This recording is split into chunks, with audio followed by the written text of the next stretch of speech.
કેન્દ્ર સરકાર દ્વારા 1 ફેબ્રુઆરીના રોજ બજેટ રજૂ કરવામાં આવશે ત્યારે સોનું અને ચાંદી માટે હબ ગણાતા એવા સૌરાષ્ટ્રના પાટનગર રાજકોટના ગોલ્ડ ડીલર્સ એસોસિએશનના પ્રમુખ ભાયાભાઈ સોની સાથે વાત કરી સોની વેપારીઓને કેન્દ્રીય બજેટને લઈને શું આશા અપેક્ષા છે તે જાણવાનો પ્રયાસ કર્યો હતો।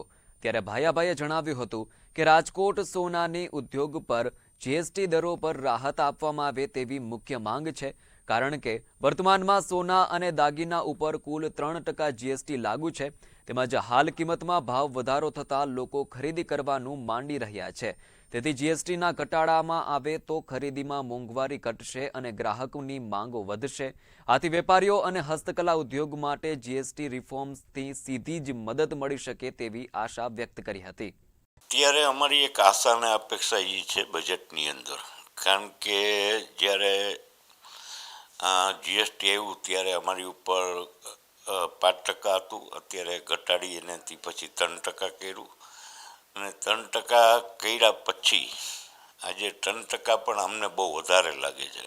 એનું કારણ એ કે જ્યારે 3% કર્યું ત્યારે 70-80 હજાર રૂપિયાનો ભાવ હતો, આજનો ભાવ જે છે એ 1,78,000 છે। તો અમારી એક અપેક્ષા એવી છે કે આટલો મોંઘું સોનું હોય તો એની ઉપર 3% જીએસટી એટલે વધારે છે, એના માટે સરકારને કાંઈ પોઝિટિવ વિચારવું જોઈએ। ઇમ્પોર્ટ ડ્યુટીની અંદર પણ ઘટાડો કરવો જોઈએ એવી અમારી એક અપેક્ષા છે।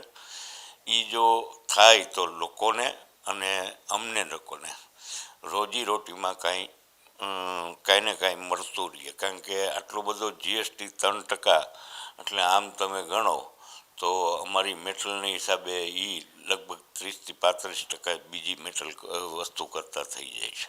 આ ભાવ તો ઇન્ટરનેશનલ છે એટલે એમાં આપણે સરકારશ્રીને કોઈ દોષ ન દઈ શકી, પણ જીએસટીની અમારી એક માગણી છે કે જે લોકો ખરીદ કરવા માગતા હોય તો જીએસટી જો ઘટે તો લોકોને સોનું થોડુંક સસ્તું પડે। અત્યારે તમે જેમ કીધું કે ધંધાની અવદશા બેસી ગઈ છે, મોટ હાલતની અંદર અમારો ધંધો છે અને એ ધંધાને બેઠું કરવા માટે સરકારશ્રીને અમને સપોર્ટ કરવો જોઈએ, અમુક ટેક્સીસ અમારી ઉપર ઘટાડવા જોઈએ, સરકારી હેરાનગતિ અમને ઓછી થાય એવું અમારી એક લાગણી ને માગણી છે।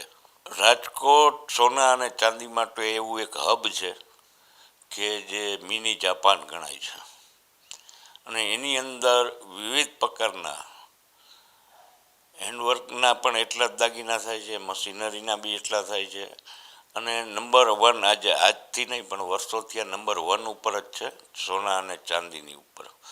તો જો આ માર્કેટનો ધંધો જે અત્યારે છે એ નંબર 1 ઉપર એમને ટેકો રહે તો અમને સરકારશ્રીની થોડીક મદદની જરૂર છે। સરકાર અમારા માટે અને અમારા કારીગરો માટે થોડુંક પોઝિટિવ વિચારે એવું અમારી એક ઈચ્છા છે।